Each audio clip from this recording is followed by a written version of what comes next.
You're watching the 420 Pace Network, found at 420radio.ca and paceradio.net.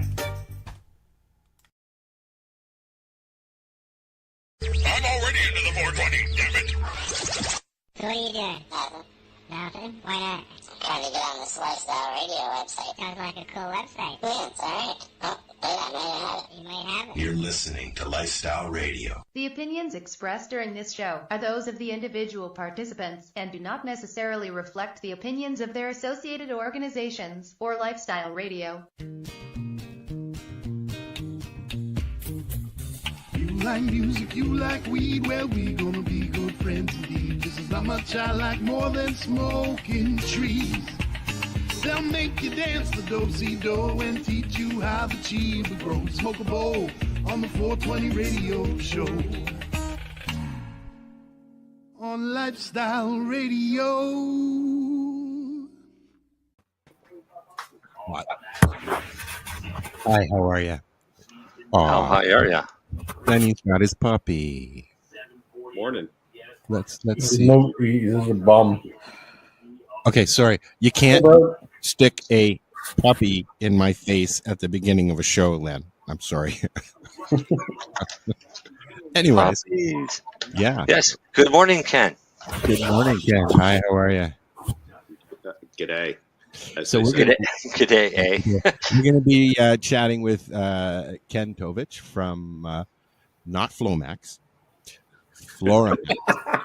Totally different products. Yes, we were Yes, completely different.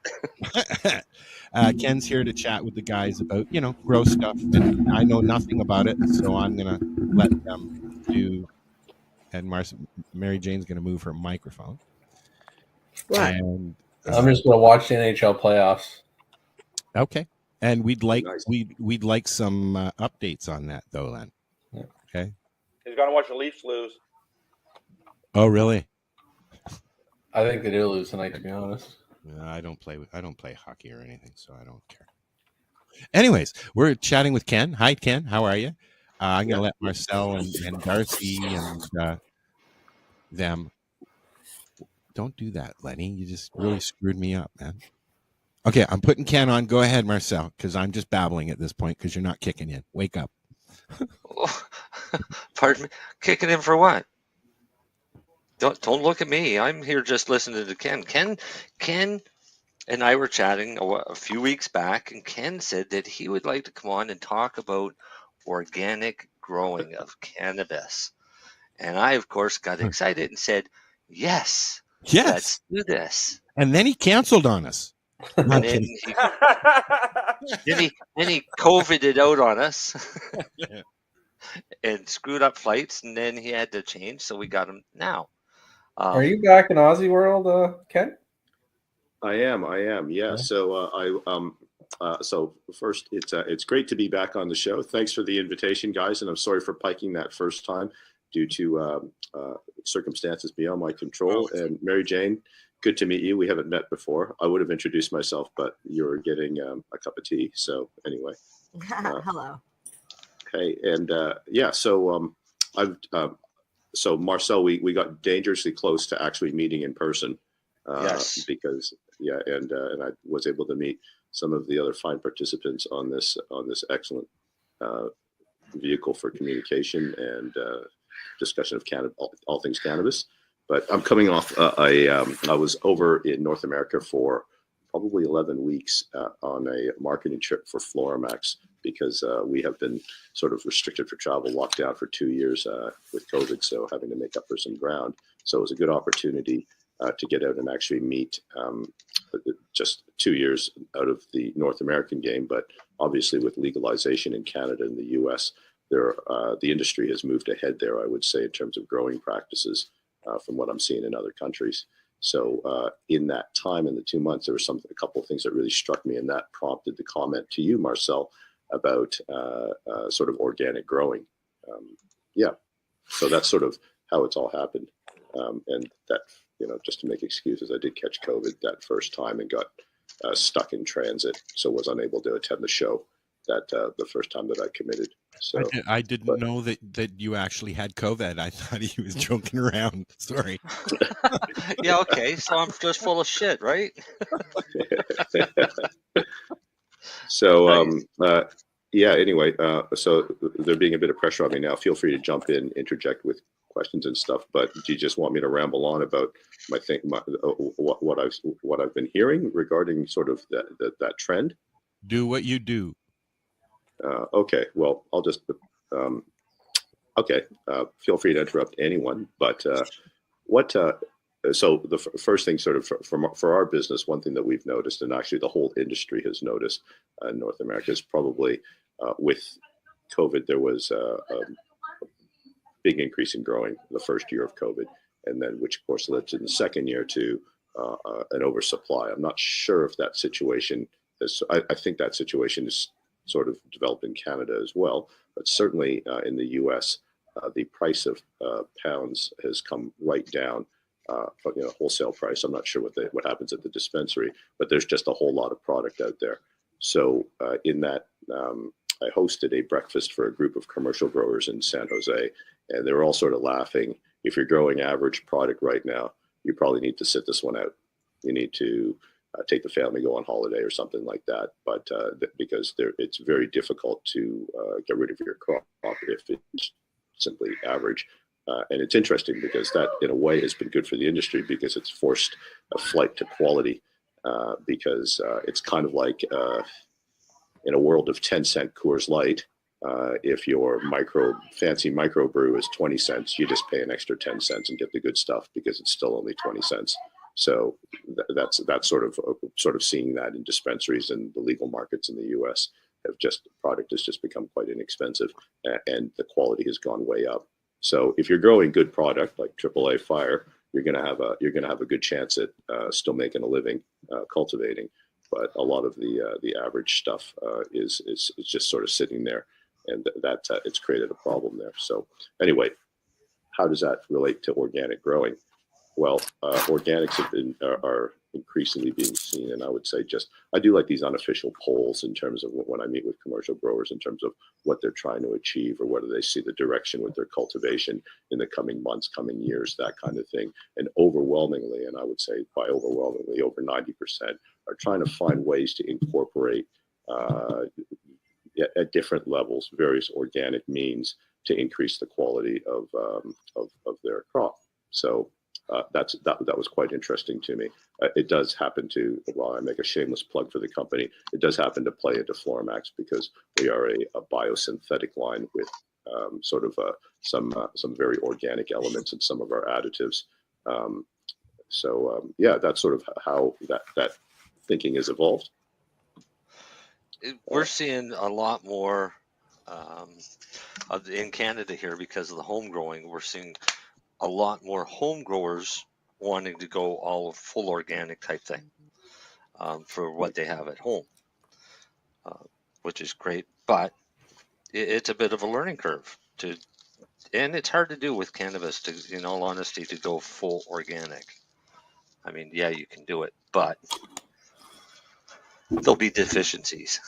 You could do better. Yeah, so this is an interesting thing, and I mean, I'll put this out to the peanut gallery here in terms of what constitutes a definition of organic growing. So, because the term has become fairly nebulous, I think everyone has a picture in their mind of what constitutes organic growing, and it usually involves some kind of animal fecal products, like be that bat shit, seagull shit, fish shit, you name the animal. Actually, what I pictured was a pot plant sitting in a pile of old cow manure. Again, an animal fecal product. Yeah, so I don't know if anybody wants to weigh in on sort of what. What happened? I think he froze a bit. We lost you. You're not frozen now. If you start freezing, if you do start freezing again, Ken, just drop into your settings and move your camera resolution down to, standard or something. Yeah, that will help. Yeah. We found that out last week at the trailer. Okay. Well, Sorry, you were saying you would like I'm us not to a weigh grower, in? but to me, anything definition of organic is carbon based. That's from Okay. my That's chemistry days. Well, That's so, just yeah, me from yeah. So, chemistry in college. Yeah. yeah, right. So, from a chemistry standpoint, it would be pretty much that anything with a carbon hydrogen bond.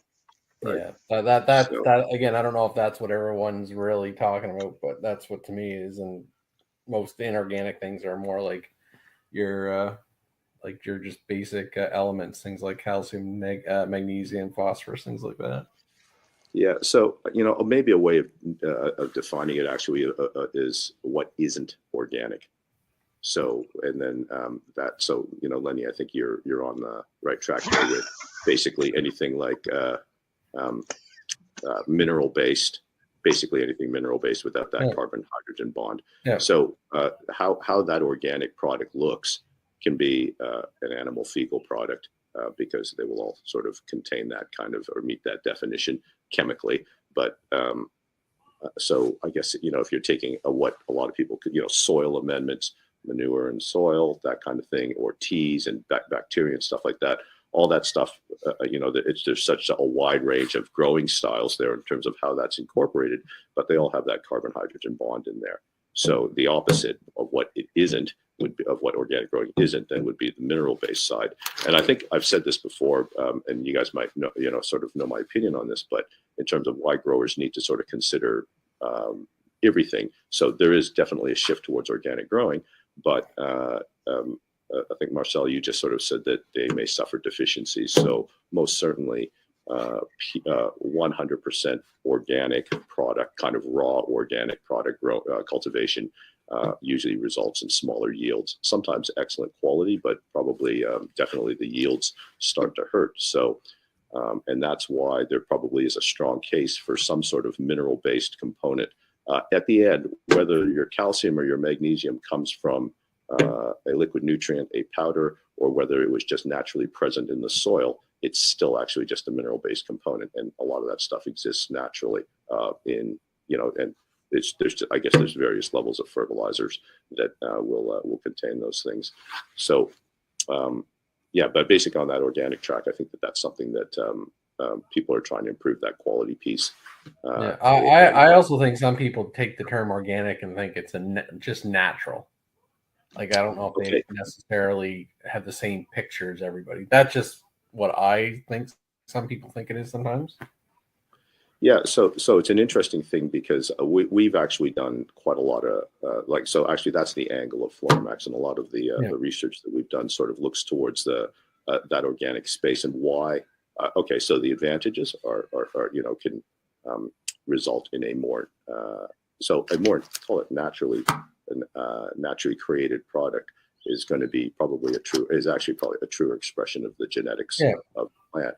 And of course, there's been a lot of focus in the industry there on what people can, a lot of people spending a lot of money on genetics there in an effort to look for various terpene profiles, oil contents, physical characteristics of bag appeal of the plant, like the colors and that kind of thing. So organics are a way to sort of access those things. So there's this distinction, though, that in our research that we sort of made in terms of how we defined organics. So a lot of people, when you say natural style of growing, they're probably identify with what we would call raw organics. So a raw organic is something that occurs naturally in nature, as in pretty much all animal fecal products. So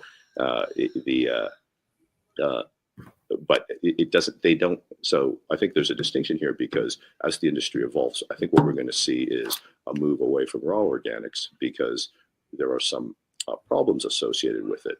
So in our sort of product design and in sort of the way that we've developed our products, we're trying to address some problems. And the way that I'll put it this way is I see there are three key issues with organic growing. Okay, so the first one would be the shelf life of various products. When you buy a bag of manure or a bag of bat shit, bat guano, whatever it is, all the rest of that, typically those products have a very short shelf life because they are naturally occurring and they're at a raw stage. So they are open to all sorts of issues like fermentation, which would be creation of alcohol. That's going to affect the efficacy of the product. So one is shelf life. Two is ease of use or mess, because invariably most raw organic products are seen as messy. So for someone growing at home in a garden, in like a bed or something like that, just top dressing, that's not really a big deal. But if we're talking about larger scale cultivation, and this is the commercial growers that I've spoken with, they're all looking for ways they need to be able to deliver organics on a large scale. So, through drippers, reservoirs, and that kind of thing. And they're not just going to throw a raw organic into a reservoir there, because it'll take about 3 seconds for it to start clogging the lines, the cleanup on reset, that kind of thing. So that's always been an issue, large scale application of organics. So that was the second issue. And then the third one, the one that we were most concerned with, and this is probably interesting for some people from a manufacturing standpoint, is actually consistency of performance. So you can have the same product, supposedly the same product, and one bottle will work and one won't, because it's a raw organic. There's so much variability in the quality of that product. Example, like bat shit, bat guano, that kind of thing. Well, the bat eats different things at different times of year. So when that guano is harvested, it's going to affect the composition, the phosphate contents, all the rest of it. So there's a lot of variability there. And then the other thing is just in the logistics chain, when you're trying to take a natural product and you're trying to actually make that available to growers on a larger scale, it's a real challenge, because a bottle of fish shit that's been sitting in a warehouse in Phoenix for 3 weeks at we're in Celsius at 40 degrees Celsius for 3 weeks. That will denature the organics compared to a bottle that's been sitting in a refrigerator. Susceptibility to UV is probably, from a manufacturing standpoint, one of the biggest challenges. UV just degrades organics very, very quickly. So, this thing about, even the color of your bottles as a manufacturer, we, done some research in that space. And the thing is, just putting your organic product in a black bottle to remove UV light probably buys you a year of shelf life. So, that kind of thing. So, clear bottles of organic products, typically someone hasn't done the work there. So, I mean, is freezing affected as well, like colder weather here, because we got like cold weather here, right? Well, I would think that there would be a difference in the performance. I don't know if it's better or worse, but the thing is, all those sorts of things, that sort of storage stuff on raw products there is going to be some kind of an effect to denature the organics. You sort of think about it, the process of like with kelps. There are a lot of kelp products on the market. We have quite a few years experience in working with that. And kelps can come in, for manufacturers, they can come in cold pressed extract, kind of like a cold pressed juice. They can also come in a heat refined form. So that heat refined form can be liquid, but more often than not is a powder or a pellet type of product. So you guys have probably seen powdered kelp products, maybe, those of you that grow on shelves and stuff like that. But all those powders and pelletized products are part of a heat refining process. And in the early days, we used to use those kind of products because there was a little bit more economy in them. But you 100% will denature, or the organic efficacy is significantly reduced when you put it through an heat extraction process. And that's just a product of applying temperature to it. So that consistency issue. So one of the ways that we've gotten around it, and this is, I think you're going to see the trend, is towards an extracted organic product. So everyone's familiar with cannabis extractions because you're getting quite a bit more potency in certain products, especially in the case of some of the products that Marcel and Darcy. I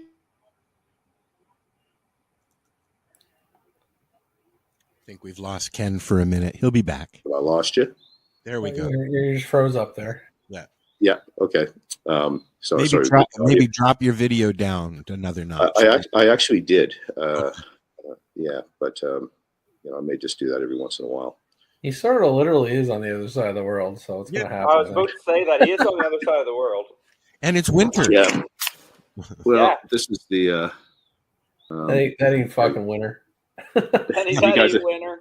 You got You loud guys are fucking seeing- birds there. That's all I got to say. And they're not mine. Ha ha ha. Yeah, We're not not- the sun's everything's starting to come about up. you, Darcy. Well, I always get blamed for the birds. Yeah. So. Go ahead. Yeah. Yeah. Anyway, I was just going to say that. So just cut things short. Basically, there is a solution to those three three problems associated with organic growing. Okay, and that would be an extracted type of organic. So it still stays organic. We're meeting the definition with that carbon-hydrogen bond. We still see the benefits of actually expressed in the plant. But the way that we're actually doing it is in the manufacturing process, we are taking a raw organic, call it a bucket of fish shit or fulvic acid, which contains thousands of organic compounds, and then extracting specific compounds that we've identified have an effect on plant function. And when you have that extract, if you can create an extract, you see increases in solubility and stability. Then when you incorporate those in your other products, you actually get you actually pick up those features. So as a shameless plug again for one of our products, we make a product called Organobud, which is there is an extracted organic underneath a kelp platform in that product. It is 100% organic, and it has a 5-year shelf life. You know, I just want to remind you, you're here to talk about your products, so it's not all that bad to bring them up. Okay, well, once in a while, sure. But the thing is, I think, though, that, from our standpoint, the priority's always got to be sort of cultivation and success on the part of a grower. Mm-hmm. So I'm happy to share that and that education. In fact, in the industry, I share that quite freely because we need to see more from the industry in the form of this extracted kind of product as opposed to what I'm going to call copycat mineral-based brands. So because... yeah, I mean, like the evolution of the hydroponics fertilizers, the evolution of the industry, stepping back in the 90s, it was all about getting as big a yield as you could and doing it without organics. I think it was kind of, if you said in the late 90s you were an organic grower, the serious growers maybe even laughed at you a little bit because, well, you're not serious about growing. I want to know what I'm supposed to be serious about. I'm serious about growing. But I don't know what I'm supposed to. Yeah. Sorry, am I there? Yeah, yep, you are now. Yeah. So what are we supposed to be serious about? That there was a real push towards understanding mineral-based or salt-based nutrient regimes. That whole we're going to cultivate on the moon, we're going to grow on the space shuttle. We don't need organics. And yes, you can grow a plant from a purely mineral-based perspective, but as these commercial growers that I hosted in San Jose were saying, you're definitely leaving stuff. You're leaving quality on the table by not accessing that through organic means. So in the last 10, 12 years, I would say there's been this increased wave and the focus on it. There was also some advancements in this understanding of the soil web, the use of microbes and naturally occurring organic mechanisms for the transport of the mineral-based elements through the root membrane. There's been a lot of focus on that, and development understanding has increased, and that's resulted in some products, that kind of thing, including FloraMax. That's sort of where our research sort of led to a new line, was how we could incorporate these organics in a form that handles those three problems. So of organics. So sorry, I've just kept crapping on and stuff like that. But yeah. See, I know absolutely nothing about organic growing, and I basically just learned with like 1 part nutrients. So you're speaking a whole different language, and I don't even understand the benefits of growing organic over non-organic. Good question. Well, that actually maybe is not framed as a question, but actually, so what would be the main advantage? That's what I do. Yeah, but one of the probably the advantage of it when I say from a quality standpoint. So what we see with our Organobud product by accessing the organic that kelp and specialist organic compound extract in that product is we actually get a wider terpene profile. So we've got a bit of data now to show that when the final product is produced, that you're getting a broader spectrum of oils, not necessarily more. We have another product, Resin Excess, that actually uses an organic stimulant to produce more oil, which is fantastic because there's a lot of ways to sort of trick a marijuana plant into producing a little bit more oil. Some of them are good. Some of them make use of chemicals that probably shouldn't be in the industry or shouldn't be. There may be other consequences to the use of those chemicals, and by that I'm referring to certain PGR, plant growth regulator products. So, Mary Jane, those are there are fertilizers out there called plant growth regulators that can create different effects on plant function. You can get faster growth. You can get a denser cola, denser nugget, which is important for a product that sells by weight. Some of them increase oil as well, but in the process, some of them can cause a plant to absorb more heavy metals. Some of them are actually by themselves like cancer causing. So there's obviously some implications to the use of those kinds of products. So, do you want to name some? Sure. So the big bad boys, one called paclobutrazol. So the nickname is called Paclo. You won't find that easily, I would say, in most North American markets because they're well regulated. Probably one of the benefits of legalization has been the increased scrutiny on end product quality. So just as an example, say that because I live in a jurisdiction where the cultivation is highly restricted, but pretend my daughter's actually said to me, "Hey, Dad, I wouldn't mind actually getting a bit of weed. I got this weed from a guy," all the rest of it. So, maybe that guy working in the industry, that father might say, "Hey, that's maybe, you don't know the source. You don't know how that's been done. It wasn't like you purchased it at a dispensary where it's been sort of tested or that it's been subject to quality control standards during its cultivation. So you should just probably grow your own." So, I think this would maybe resonate with a lot of your, with the audience is that, one of the best reasons for growing your own would be actually for, so that you actually know what's involved in that process.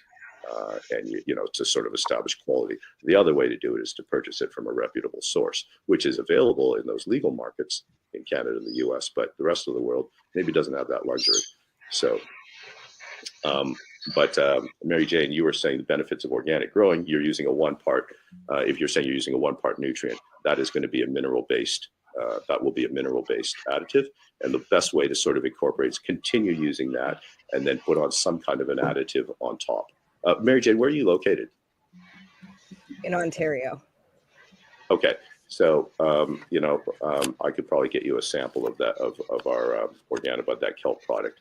And then you could, and you would not change anything you're doing. You would simply add that on top. Okay. So, yeah. And as an organic, and another benefit of organic products and organic growings is that there's very little to no toxicity risk. So with a lot of fertilizers, and people would know this even from just fertilizing a lawn, you can create saturation or toxicity condition in the soil if you over fertilize, and that won't go well. But with organics, there's very little risk of that. So that's a good thing. But again, the benefits might be a wider terpene profile. We've seen with some organic products, there's ways to organically stimulate oil production. So that would be a higher THC, CBD content. You can also, with that, when you're getting a more accurate representation of a plant's genetics, you're probably picking up on things like colors in the flower, which sort of contribute to bag appeal, that kind of thing. So, there's a thinking that's starting to evolve in some of the growers that I've spoken with, that if you just hammer plants with mineral-based lines with no organic content, you'll get you'll probably actually get quite a large crop, but you're definitely leaving something on the table. And in a world where everyone's doing the same thing, people are trying to differentiate themselves and create better quality product. And I think that's sort of why organics has been an increased focus on organics. Okay, I just talked way too much, so sorry. No, that was amazing. Like personally, if you can get more terpenes in your cannabis and more resin on your buds, that just seems like a win-win. Like, why wouldn't you do that? Yeah. Those things, those are great end goals, but it's kind of like how that's achieved. It is also quite important because, as we said, there are products on the market, plant growth regulators, that will create those things, but maybe in a way, how it's done is important too, because sorry, I'm gonna relate it to like working out. You could get muscles and get jacked by doing all sorts of steroids, but that's not probably the best way to go about it. That's a pretty good. That's a good metaphor, I would say. Yeah.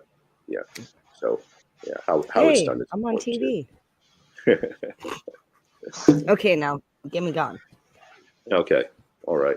Oh, so what are you guys seeing? I'm seeing a lot of birds in the trees in front of me. That's what's nice. How you taking with your camera out there? Yeah. No, I'm meaning on like that. So sorry. Am I like the only serious person here? Jeez, I'm under pressure, so I'm not with you guys all the time because yeah. No, I was actually really serious, but then I smoked a hash joint. Now I don't know where I am or where my bike is. You're at home, but I'm loving this. Yeah, you fucker, you're trying to kill me. I'm enjoying listening. No, I'm learning lots. No, I think it's interesting. The thing I like about the products, the line is one, it's affordable. It's not overly expensive. Two, it has the science to back it up. And three, well, you guys sell. I like what you guys say on your bottle, but I like to change that to you guys sell results. Well, I like that. I mean, like really. What does it say? Your harvest is our priority. Yeah, we say that's that. a pretty good tagline too, though. No, Ken didn't even know that they said that. but I like the fact that yes, you guys sell the science because I love this pamphlet, Ken. I love it. Oh, the Grower's Guide. Oh my God, I love this thing, man. Marcel, you're gonna love this. Is it up on the website, Ken? Ken had that on last time he was on it. It's the best grow guide I ever saw. Yes, I got a bunch of them, Lenny. So grow guide. Yeah, but I mean, I'm gonna share the website. I want one. Bring me one. Everybody can. And you got feed charts, and I want a feed chart. Yep. So the Grow Guide is a compilation of articles with cultivation techniques, and they're not actually specific to FloraMax products. You guys can see what I'm doing, yeah. Yeah. If you go up to Grow Guide, and you will see all those articles. There's actually more articles on the website than on the actual Grow Guide. So over the years, Andrew Taylor, who's the founder of FloraMax, he's also the head chemist. He's written a couple of books, and he's basically condensed the content from those books into sort of easy to absorb articles that are kind of topic specific. Pick one, Marcel. I can't see; it's too small. How about? Okay, hold on. Let me. Oh, it should be full. No, on my screen it's too small. Oh, okay, I get you. Yeah, maybe pick up supercharged cuttings. Supercharged cuttings. Right there. Okay. All right, 10 steps to cuttings. And incidentally, this works for tomatoes and everything else too. So basically, where to take a cut, how to take a cut, and then a couple of just how-tos. So that's a pretty easy to absorb article. All of the stuff is at FloraMax.com with the www, of course. Yeah. No, they have an amazing webpage. So we actually have an ulterior motive with this Grow Guide because the more likely that growers are able to employ good cultivation practices, they're more likely to get better results and less likely to blame the nutrient. Mm-hmm. So that's that. It's actually pretty smart. That's serious. No, that's serious because most growers or companies or just people that get other people to grow for them will say, "Here, take this and grow my plants for me." Yeah, not a problem. And then he takes it and he grows it. Never used the product before. Grows the plant. Doesn't turn out to what the the brochure or the jug tells you that you'll get a good result with it, and then now he's pissed off and says that nutrient is garbage. So yeah, I like that. Yeah. Yeah, there's a lot of factors in a grow, so we're attempting to sort of, I have this discussion with growers, and you say, all right, well, prioritize. What are your priorities as a grower in terms of managing? Where do nutrients sit? I sell nutrients for a living, but honestly, nutrients are probably number 4 or 5 on that list. There's probably a whole bunch of other environmental factors that actually have more of a, that would actually, things that'll fuck a grow. Well, there are things that your first two is lighting and airflow. Yeah, temperature, humidity, all those things, environment, and actually, it's interesting. I was in a hydroponics shop in Chicago, Chicago Roots. Actually, it's interesting. They keep a huge saltwater aquarium in this shop, which sells like fertilizers and stuff. And I sort of listened to one of the salespeople, and this was actually really cool. He's talking to a first-time grower, and he says, "See these fish? All right. Well, these fish, I keep the water. Okay. These are the things I check: salinity, pH. That sounds familiar for a grower. Okay. All the rest of this, all this equipment is to manage the water. If I get the water right, it doesn't matter what fish is in there. That fish is going to thrive." So another way of looking at cultivation, with plants, because everyone focuses on the organism. So, it's a plant, right? So, people see yellow leaves, they lose their shit. Everyone's like kind of, oh, have I got a disease? And then people do all sorts of crazy things. Like they'll dig up and try to look at the roots to see if there are root aphids, that kind of thing. Is it a disease? Like all sorts of stuff, because they're desperate, because they're about to lose their, their crop or their plant and all the rest of it. And the thing is, plants take they can take a long time to revamp or to come back from, like, say, root rot or some of these other situations. So in the haste to apply different products to solve a perceived problem, they end up creating more problems. So, the other way, and maybe it's a more organic way of thinking, is that you actually, as a grower, you're probably keeping the environment.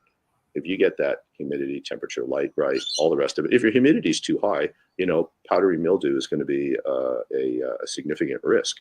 So the thing is, but if your humidity is low, that'll probably never be an issue. So actually, instead of focusing on the living organism, and I mean, you obviously have to for things like trim, but focus on the environment. And that's sort of an interesting way of doing it. So this shop actually uses that aquarium as a sales tool and an education tool, because they're saying the reason you need a fan is because you need ventilation. The reason you might need some kind of air conditioning is because it gets hot a couple of days a year. That kind of thing, because in the process, they sell tents, they sell fans, they sell lights, all these different things that are environmentally, associated with the environment. So I thought that you might find that interesting. I like it. I think that's a great way to say it. It is an analogy. I'm interested in something else now that I've read about it, because Darcy had mentioned it, because I read the article about cuttings, and it talks about FloraMax clone spray. Did you? Does Darcy? I ain't got none. No, that was my question, because I'd like to try that. You didn't get any. Wait, what is clone spray? So clone spray contains. I got some, Ken, but I ain't got none, Marcel. Oh, you got some? Good. Because I want to try it. I've got clones right now. You give a guy a couple of things, and he thinks he's fucking Godfather or something. What is it? What is it? Tell me. I want to know. I'm trying to tell you. It contains 90% organic stimulants that are customized for stomatal absorption. Mm-hmm. So it helps reduce overall cropping time by promoting root development, typically within 4 to 7 days instead of the 5 to 10. Wow. Followed by explosive root and foliage growth through veg and early bloom. Helps prevent transplant stress and wilting of stems and leaves. Absorption through the stomatal pathway is enhanced via application-specific pH conditioners and a non-toxic plant-specific wetting agent. So I can give you a little bit more insight into that product. So look, our line, and this is one thing, is like it's really hard. Like there's so much research into our product, and actually decades, because FloraMax actually started in 1966. So, but I was going to say that so on that particular product, So clone spray clones obviously don't have roots to begin with when you cut them, right? So there's no roots to absorb. So how do you get how do you get it into the plant? So foliars are a pathway into the plant to sort of get nutrients to sort of stimulate function. So with a lot of foliar, so a lot of products can be foliar fed, as in misted on the leaves, but there's the understanding of foliar practices. There are not many growers that sort of have done that work. But if you mist it on leaves, that's fine. One thing with a lot of other products is if when you water plants, the water often beads on the leaves, right? And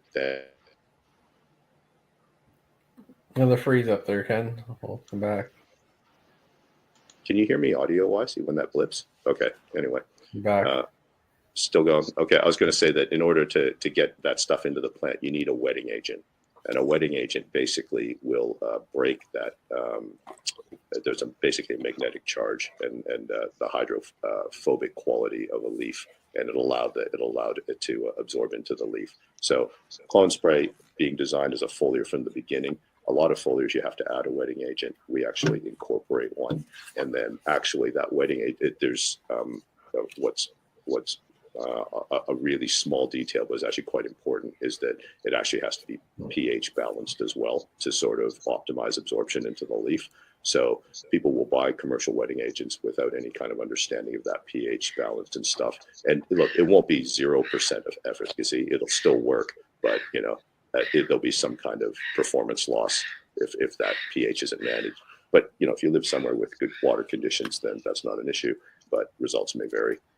So we've sort of incorporated those into that product. And then, as Marcel read, there are some organic components in there that basically feed and stimulate feed the plant and stimulate root production. Incidentally, we call it clone spray, but there are a lot of people that use that just as a foliar feed throughout the grow, because it does contain a built-in wetting agent. So it actually is suitable. Another good tactic is to use those kind of foliar products on a mom just before you take cuttings. The mom will come back a lot quicker. So that's actually. Can you send me a list of what you sent Darcy so I can go shopping on Sunday? No. Because if I know ahead of time what there is, then he's not going to be able to hold it back on me. There should be a couple of little bottles of the clone spray. You might bastards! I come back and all they gimme. No, Ken said that he was sending me some stuff. Darcy's got the stuff. I'm going to make sure I get it out of Darcy. There you go. You got the stuff, Darcy. He's gonna hoard it now. He's already been posting it on fucking Facebook that he's got all this shit. And if he says he knows the guy. He knows the guy. So he's got to hook up. He's trying. He did not post that on Facebook. He did.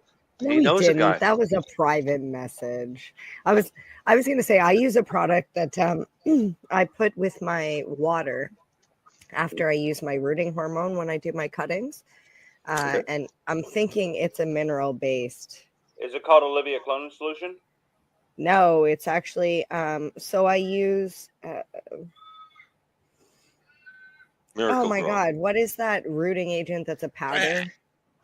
Stimroot. Yes, thank you. I use Stimroot number 2. No, I use number 3. Number 2 is the one for number 2. I use the hard one, the one that you're supposed to use for apple trees and stuff. I use that's not what a cannabis plant is. Yeah, okay, but it works, and I use it. It does work, but it's not as effective as Stimroot 2. Well, with this product, that's actually I don't think it's used for. I don't even know if I should show it. Sorry, pretty young. Okay, like we can see that. No. Can you see that? Oh yeah. Piranha. So yeah. I use that and I mix it with water, and I get results within 4 to 6 days for roots. Yeah. But I'm pretty sure that Piranha's been recalled. Why? I don't know, because it works. That's what I was told every time something is recalled. I don't know. Thalidomide worked for women's nausea. Yeah, for about 3 years. So I could see why the asbestos works. Well, the organic would yeah, be it the does better still way, work. right? Yeah, look. There are two reasons why products are recalled in this industry. Okay, one of them will be there'll be untoward ingredients. I'm not suggesting that that's the case with Corona. Or the second thing is there will be a labeling issue. It's usually mislabeling. Or labeling anything. It's usually mislabel. Labeling. Yeah, they say labeling, but I mean, I was a rep for that company for like a year, and it was always labeling. Trust me, labeling's a fucking bitch. Well, there's a big there's an interesting thing in the industry right now with silicas and the term of monosilicic acid. So monosilicic acid is a subspecies of silica, and basically a number of companies purport, including us, to use monosilicic acid because our products do contain monosilicic acid. But what's happened is the industry has, a couple of companies started promoting this. It's not actually true that monosilicic acid is more easily absorbed by a plant than other subspecies of silica. Okay, that's actually not true. Any silica, any subspecies of silica, if it's in liquid form, as in it hasn't come out of solution, that will be absorbed by a plant. Okay, so but what happened was in September, I believe, Department of Ag in California sort of issued, basically they said no one can use the term monosilicic acid on a label anymore. Okay, because it implies, because the industry had conned onto this, it's more absorbable, and everyone has been saying, oh yeah, does it have monosilicic acid because it'll be more easily taken up by the plant, which is actually not true. So Department of Ag California's come out, and their reason is you can't use monosilicic acid on a label because it implies there is a benefit where there is none. Okay, now what they're getting at here is that anytime you put potassium silicate in water, it produces monosilicic acid. So when a company says we put monosilicic acid in their silica, that's the same as me saying that my bread has wheat in it. Well, of course it fucking does. It's bread. Okay, so all silicas contain. I was just going to say that. I didn't want to be an ass. Thanks, Len. I'm just fucking with you, Ken. Yeah. But anyway, so it's interesting. So they've taken the step of actually removing all products. So California, actually, they said that you have until September 2024 to become compliant. But Oregon and Washington came out in November and said that it must be taken off the shelves immediately if it has the term monosilicic acid on it, because it implies there's a benefit where there is none. So a number of products in Oregon and Washington were noticeably absent in November, and some poor rep had to actually go and re-sticker every bottle in those two states on shelves in order to get them back in. I've had to do that with auto parts, and it sucks. Yeah. So I wish I'd taken a picture because I was in Seattle, and I saw there's this one product, and basically it's the identical sticker. It's just where it said monosilicic acid, it's just left blank. But if you hold it up to the light, you can see through the top sticker and you can see the bottom sticker where it says monosilicic acid. But that's just, so in that case, with that ingredient, there is no health risk. But that's just, some of the motivations for the various governing bodies in terms of how, what they're trying to achieve with their labeling is, obviously they're trying to represent some kind of truth to the consumer. We do see in the industry a lot of locally products that are sold in a region or locally, but people on, say, the west coast of the U.S. would never see some products from the east coast because they would never meet the labeling registrations. So it's interesting because as a company, one of the things you target is, you figure out what markets you're going to go into. So with FloraMax, there was always a desire to create an international brand, a brand that would be actually sort of suitable in a number of different markets. So if you're going to do that, the first thing you do is you go to your toughest jurisdictions, because there's no point in making something that is compliant in. So one of the weaker states for compliance and registration would be Ohio. There are a number of brands in Ohio that you will never see anywhere else because So what you're saying is don't smoke weed in Ohio? well, no, not necessarily. Because there's actually some great product comes out of there too. But at the same time, but there's a a lot of these products you would not find from being used in commercial operations. Most commercial operations will have some kind of a process and look for some kind of compliance as a risk management strategy and governance strategy. So, but I was going to say that some of those products in Ohio. So if you can follow me here, for the manufacturer, you come up with this product, you launch it in Ohio, you've done all your labels, and you're good in Ohio. Then what happens is you go to Kentucky, and they say, hey, you know what? So Kentucky has strict, is pretty strict on silicas. Then so you take your silica and you go, oh shit, we don't have to. So you got to come up with another label. Okay, so you do that. Then you decide to go to California. Again, there's a step change in governance. So now you've got to do a label again. Okay, and you have to re-register each of these products, and you have to relabel. And when you relabel, it's not just sticking a label on. Someone actually has to create a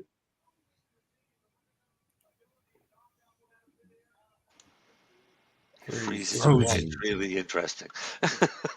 Frozen, right? It's like that sensor. He's always he's right at the punchline every time. Had enough, Ken.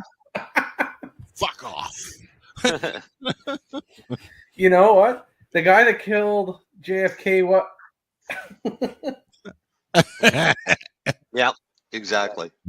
And you put salt into, and then mix, and then yeah. Hi, Ken. Welcome back. You back, Ken? Yeah, sorry. I thought you guys might have just like hit the buzzer on me because I was talking too much. Yeah, No, shut up, never. man. But no, you were saying about it's not just sticking a label. You were going on. It's not just sticking a label on, which I actually appreciate. Now that we're at that point, I think we're going to take a break. Mary Jane, you need to send me a link on YouTube, not Spotify, please. And you've got a minute to find it. Sorry, hey, but I'll just finish. If I can just finish that thought on the label. Okay, yeah. Take the break. Go ahead. Yeah. I was just going to say that basically, the strategy, if you actually want, is you go to the toughest jurisdiction first. So the toughest we've found is actually probably Canada, CFIA in Canada and Oregon. So if you can actually get approved in the toughest markets first, then everything else is a piece of piss, right? So that's actually overkill, then you're good covered everywhere else. Yeah, so people bitch about the governing bodies all the time, but they're there to do a job, and they actually, if you actually can tick their boxes, they actually make you better. So there's kind of a creative tension at work there if you can look at it that way. Yeah, it's painful and all the rest of it, but instead of looking at it as kind of this person is just trying to shut down everything I'm doing, no, they're actually there should be a motivation there, and if you can create that dialogue with them and they see you're trying to work with them and stuff like that, actually sometimes it can be really educational for everyone. So but again, that's more of probably a collaborative academic approach to sort of trying to achieve something commercially. It's a long game. Cool. I've actually had pretty good engagements with Health Canada, to be honest, over the last few years. Yeah. So that's also not CFIA.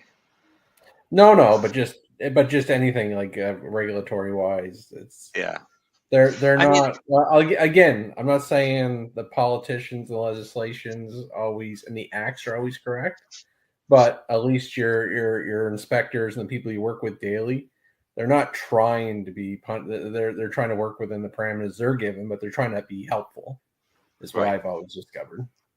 Yeah, especially if you're respectful to them and don't treat them. Oh yeah. You come and yell at them. I was like, this is stupid. They ain't gonna be. It's not gonna go well for you, right? That's not a good way to start. Yeah. So, can we take a break now? No, I think we want to keep going now. What are you going to do? I'm already into the. Oh, Lenny was getting lippy. I kind of like it. That was right on. We'll be right back. The boss man has spoken. Hey, Mary Jane Baker. No, I'm Mary Jane Baker. Wait, can we do that again? Mary Jane Baker, take 27. Hey, I'm Mary Jane Baker, and you're listening to 420radio.ca. up and try again. You're listening to 420radio.ca, Canadian Cannabis Radio. Enjoy the buzz of legalization with Campbellford Lifestyle Shop. From lights to plant nutrients, books, consumption accessories, and more, we've got all your basics to grow or consume cannabis. Visit our info center or take a look at our piercing services and body jewelry, now available in-store through Campbellford Lifestyle Shop, 17 Bridge Street West, Campbellford. You want music? Rock, punk, metal, alternative music. The Coverage Radio Show has what you want. Every other Tuesday at 8 p.m. Eastern Time on 420radio.ca.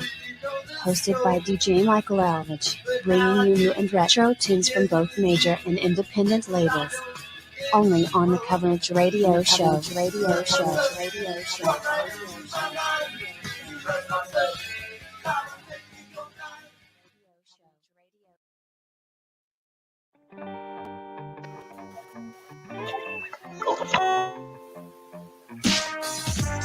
I'm in love with the pure hydrate, Mary Jane. There's so many different strains and names. Hey, one for focus, one for pain, one for the body, one for the brain, one for night and one for day, one for work and one for play. I love the blaze. Purple haze, lemon haze, silver haze. I want mason jars filled with every grade. Since the star jet, Haramazar, nightshade, white with a white rhino. Let's ride the white train with Mr. Mendo to Humboldt County. OG Sour Power and Maui. Wow, we at G13 is yelling loudly. Everything around me fragrant and cloudy. Collie lamb's bread, straight from Cali. Purple Kush and purple granddaddy. Blue dream, blue velvet, blue Afghani. Hash plant Kush, blueberry, Napa Valley. Enjoying Durban boys in the northern lights. Put on my headband to get my hair right. My night nurse's night queen. I needed a night. Some stank, some dank, sour, these the light. I'm in love with the pure hydrate, Mary Jane.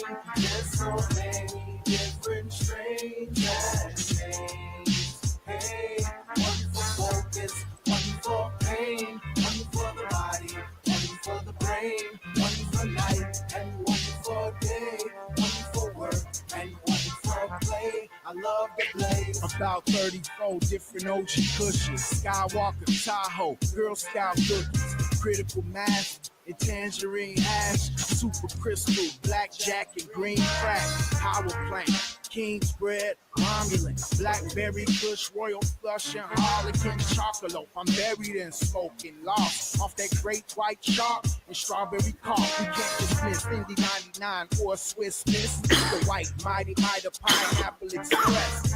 Indicas, Aruderalis, cannabis varieties all up in my chalice. That shit was shot, some skunk and suede. Acapulco gold, island lady, some early girl, little Jamaican pearl. I need mason jars filled with every strain in the world. I'm in love with the pure hydrate, Mary Jane. There's so many different strains and names. Hey, one for focus, one for pain, one for the body, one for the brain, one for night and one for day, one for work and one for play. I love the blaze.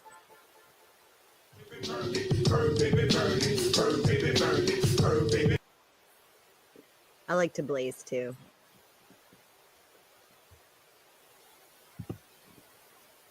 Al's so blazed, he forgot he's on mute. Who was that, Mary Jane? Was that?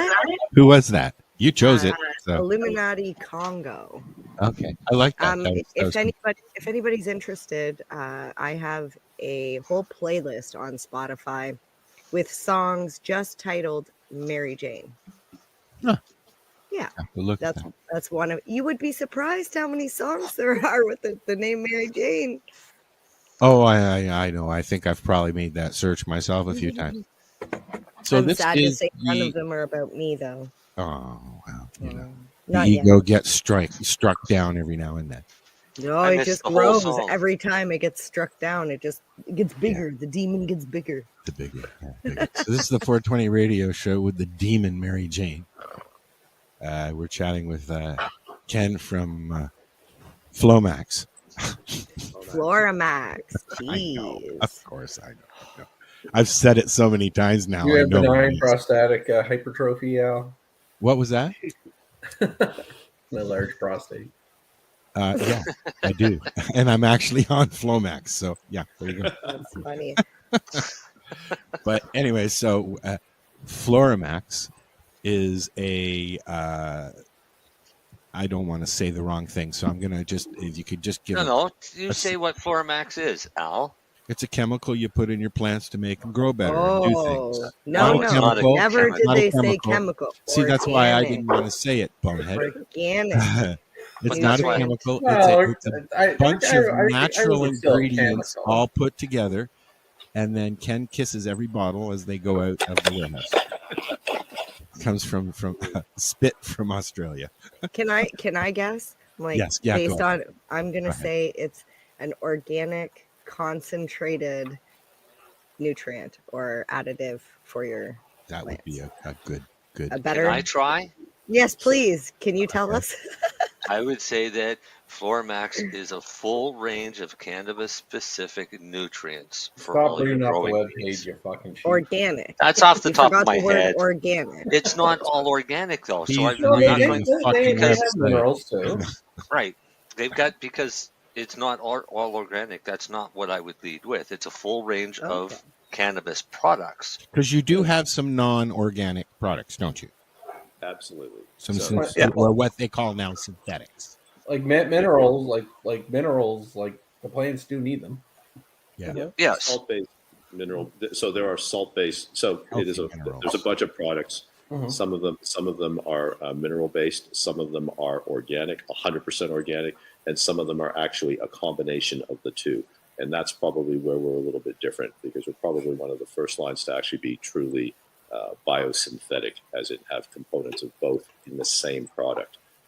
Typically, people will have their mineral-based bottles because they'll have a long shelf life, and that kind of thing. And then the organic piece, they'll sort of throw on one or two bottles on top of that with it'll usually be a raw organic, which we were making. I know a lot of OG growers here in Ontario, probably around the world by now, who the minute they hear that word synthetic, not interested. Because a lot of times, Hold on, they Marcel. Hold on. So I guess what I want to say is change my mind, which is what we're doing. We're chatting about it. Because some of these, like I don't want to mention any names because there's an argument coming down the road. But a lot of the guys that I've known for years and years and years in the community, they don't want to hear anything about it. So what do you say to them guys like Marcel, whoever wants to say, what do you Marcel, say to you go them? first. He's gone. He'll be right back. But I'll say something to that. I've used personally myself over the past 22 years of growing cannabis. I've used 8 different nutrients lines. The last 2 years, my products have never been better. And that's just not, and that's being non-biased. And he keeps talking about it, and it's fucking Well, boring. No, I'm kidding. Well, it's just I can't say enough about it. I Yeah, tell I know. everybody about it, and they're Yeah. like, "Oh yeah, well, it's just like every other nutrient." Well, no, that's what I've heard, because it's not. I've said we've had Ken on before, and we've chatted about this. That's what I get from those people. Those people. But no, Yeah. but seriously though, I that's what I find. I try it, I use it. I can't say that I push the product. I tell people use it, and you won't be disappointed. Yeah. Well, a lot of people grow by the if it's not broke, don't fix it. Yes. Like, of course. I've been think using that's one the nutrient smart. for I this think that's amount of time. extremely So smart. yeah. But you can also do like on a small scale, a little R&D is like, there's always a little bit of aspect. You can always do better. So there's nothing wrong with that. But I don't get too tied up in the term synthetic, right? Like if I told everyone is like, man, everyone should be using magnesium sulfate all the time, not for plants, but just for their body. In general. Most people don't know that's fucking Epsom salt. Right? Like it's a pretty safe product, but like everything's a chemical. How it's made, like in the to me, it's like it comes down to purity, what other additives are in the product that may not be on the label. And really in this world, it's all about transparency. And you show me some fucking evidence. If you say I'm going to get 30% more of X, where's the study showing it? This is from the drug kingpin here. No. I deal. Listen, I deal with supplements and pharmaceuticals. Pharmaceuticals a little bit different, but natural supplements and botanicals. Everyone has the highest purity, the best quality, all tested. They're the best. But why is this fish oil fucking $70 and this one's $12? Well, hey, Lenny, I'll second that right there. Probiotics, for example. Same thing. Exactly. I've used the cheap ones, and then I go to Lenny's medicine shop and I buy the more expensive ones. And you want to know something? I feel 10 times better taking the more expensive ones because it's more of a pure product. When it comes to quality products, you pay for it. Exactly. So I guess what I was getting at is, to me, it's not even about synthetic. Like, listen, I think one of the worst things in this world is, maybe I'll be wrong, but everyone's eating these plant-based fucking burgers. That to me is synthetic. That's made in a lab, so. Hey, everyone's going to be eating lead-based beef here soon. They've been growing beef for how long? Yeah. And that's but most vegetarians and vegans are not eating that, Lenny. Yeah, no, I'm not saying that, but I'm just saying it's the processed, because it is. It's still processed. Exactly. So I don't really get worried about synthetic. It's just what is the product claiming? What's the science behind it? As it appears, you know what I mean? I think sometimes we just get too righteous sometimes. I think when people talk about synthetic, so the reality. So you pose that question about those growers that sort of say it's synthetic. I don't want to know anything about it. I have no interest in that because I'm an organic grower. Okay, so here's the reality, right? Plants need inputs. All right, those inputs, and they actually need synthetic input. Well, they need mineral-based inputs. You can divide those up into macronutrients. So those are your big blocks. So calcium, magnesium, iron, okay, that kind of thing. Nitrogen, phosphorus, and potassium. Those are your macronutrients. And then plants actually need micronutrients as well. So those ones would be boron, zinc, manganese. There's a suite of them. There's sort of 6 key ones. So all plants need those things. Now, really the distinction. So those organic growers that go, well, I don't need mineral based. You're wrong. They actually do. The difference or the distinction is, are they naturally sourced? Okay, naturally sourced is probably the right term. Is it calcium, magnesium? Is it iron that naturally is occurring in your growing medium? So your soil, your living soil, how that gets there, it can be animal shit, it can be microbes, all that stuff. They all contain various amounts of those elements. Okay, so and the growing medium will have them as well, and the plants will absorb it. In the absence of those elements, a plant will not grow. So does it need to be natural? So then the next step is, does it actually need to be naturally sourced?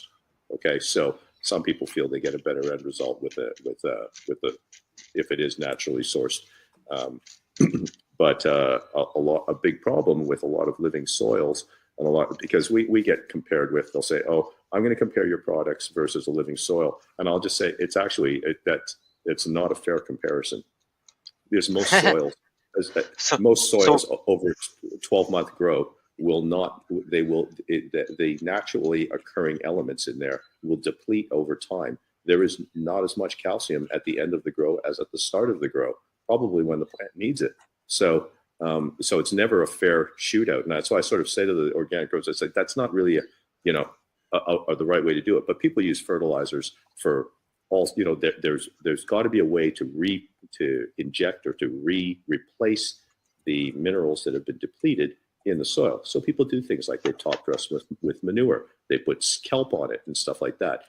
All those things will contain those elements to some degree. It's just in a naturally sourced form. So that's what they want. So whether it's naturally sourced or whether it's a powder that you're throwing on top of the soil.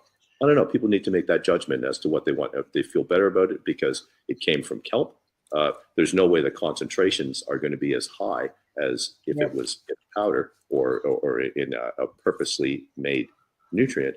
But, those organic growers, they need those things. And then, Mary Jane, you made that comment about, you're right. A lot of growers are resistant to change. A lot of people, but, the technology moves along.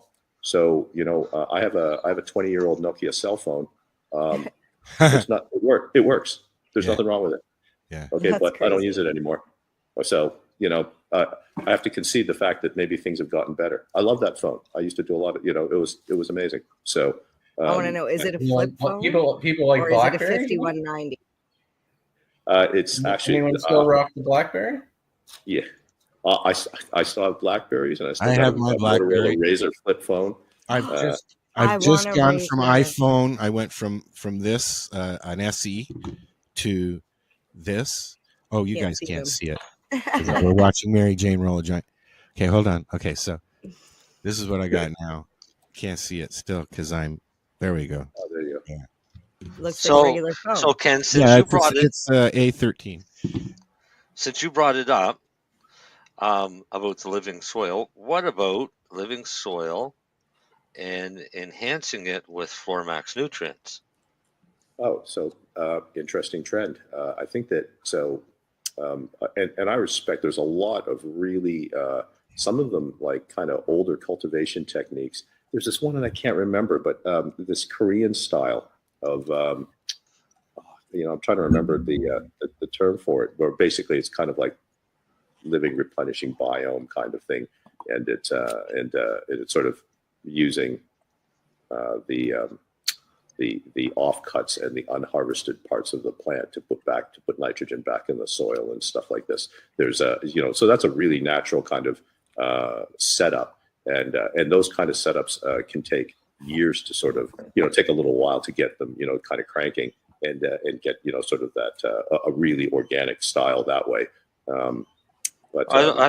But so my background that's up on the screen now is Where is That's it? a hint for Al. Put my screen up, even though he can. Oh, do it looks like himself. Dale. It looks like Dale knows. I Oh, can't yeah, see yeah. the all right. comments. So that's my autopot system with 2 mother plants in it.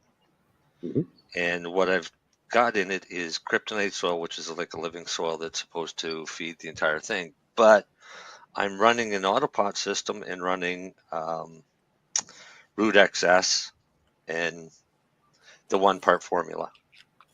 Okay. But Yeah. So on a so it's a diluted hybrid. state. Right. So there's I'm not feeding it that schedule, but Yeah, so that's what I was going to say. There is a trend towards some, hybridization, where basically people are mixing. So again, even organic growers are they really organic? Because you're delivering the elements, how you're developing it. So you're giving a plant what it needs. You're doing it through a naturally sourced method because you're running a living soil. Okay, and then you're augmenting that with something else. I would think that you're going to sort of pick up yield, a bit of yield and quality. It's actually there are a few danger points in terms of mixing the two. The most is that there are some products on the market that are not compatible with organics, and by not compatible will kill the organics. So a really common one for hydroponic growers is a lot of people are trying to prevent root rot, and they use products like UC Roots. Basically, any kind of hypochlorous acid or peroxiding agent will harm the organics. But if you typically people buy those product categories when they have a problem. So again, if they haven't managed their environment right and they have pests or they have a fungal infection, they need to. A fungal infection in a plant in nature usually does not turn out well for the plant. Okay, no. So. But people then, it's like, at what stage does an organic grower, if you're really organic and, live and let live, you're just kind of like, okay, well, this wasn't to be. But, if you're 10 weeks into a grow, it's kind of like hard to give that up. So maybe you're going to be organic, except for that 1 week you weren't organic because you were about to lose your whole room. So exactly. Yeah. So So then you go hit your reservoir with UC roots, which are hypochlorous acid, that will kill the fungus, but it will kill everything else that's organic as well. Right. So so that but people have figured out there are ways to manage it. I know there's some people that will use those disinfecting products. Maybe they use them once a week, and then well, it depends on how often they turn over their reservoirs. But then they'll re-inoculate with beneficial bacteria afterwards, and then they'll go back to it, and it just becomes part of a maintenance regimen to I guess if you're going to be really true organic growing, like maybe you wouldn't use auto pots, or well, it depends on you. Again, we started the conversation with a definition. So how that, there's so many different ways of doing it, but I think ultimately with different growing styles, people go with what works and where it fits on. It's like anything else, really. You come up with a plan that works for you, and you do it. It's everybody does it differently, I'm sure, with a little bit I know of the same. I know what works for me, but I'm always willing to try something new. Yeah, that's what I mean. So yeah. In my garden, outdoor garden this year, one plant will just have living soil and not be fed anything other than water, and just to compare it to the rest of my garden. Because I'm growing all the same strain. So I want to see what the difference is, and I'm running the garden with FloraMax this year. Last year I did Mantis 1 part solution. And I mean, it turned out great for a 1 part solution. It wasn't bad. Cost wise wasn't bad, but in my comparison with the FloraMax flowering agent, that there was a definite difference between the two plants. Mm-hmm. So I'm happy with the FloraMax, because the FloraMax is, I'm going to get slapped by somebody, but I'll say it's as good, if not better, than other products out there such as Psycho that are extremely expensive. Because I've used a lot of Psycho over the years, and I can't justify the cost compared to what the cost is for FloraMax. Look, there's something here that I think is probably worth mentioning to people without. Sorry, I'm not to interrupt you on the nutrient comparison, because that was working in my favor. But I was going to say that with so organic growing, so if we're in living soil, and then I'm sticking that in a high CO2 environment with 1,000 watts of light, there is nothing natural about that. Okay. No. So the thing is now if I'm amping up various environmental variables, okay, the rate determining step is now not the amount of daylight, because I've given the plant as much light as it can take. Okay. Side lighting. There's all sorts of things that can be done. And then, you're sort of injecting CO2 in there. So that doesn't become a restraining variable. Okay. So at that point, so plants naturally, like, in general soil environments, or where cannabis plants originated in Central Asia, that kind of thing, they would never see those kind of conditions. So the soil, the soil is probably not going to be up to scratch. So, it makes sense that now the rate determining step actually becomes the nutrient. And actually, we've seen that because there's been an evolution in lighting over the last few years. LED lights seem to have taken over, and they've gotten really good.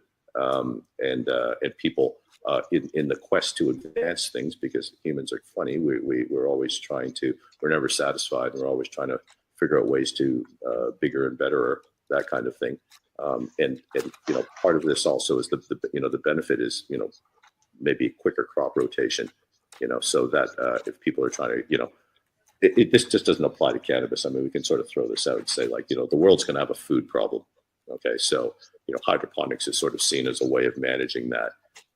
When I was over there, I went through a tour of a bunch of hydroponic greenhouses around Leamington.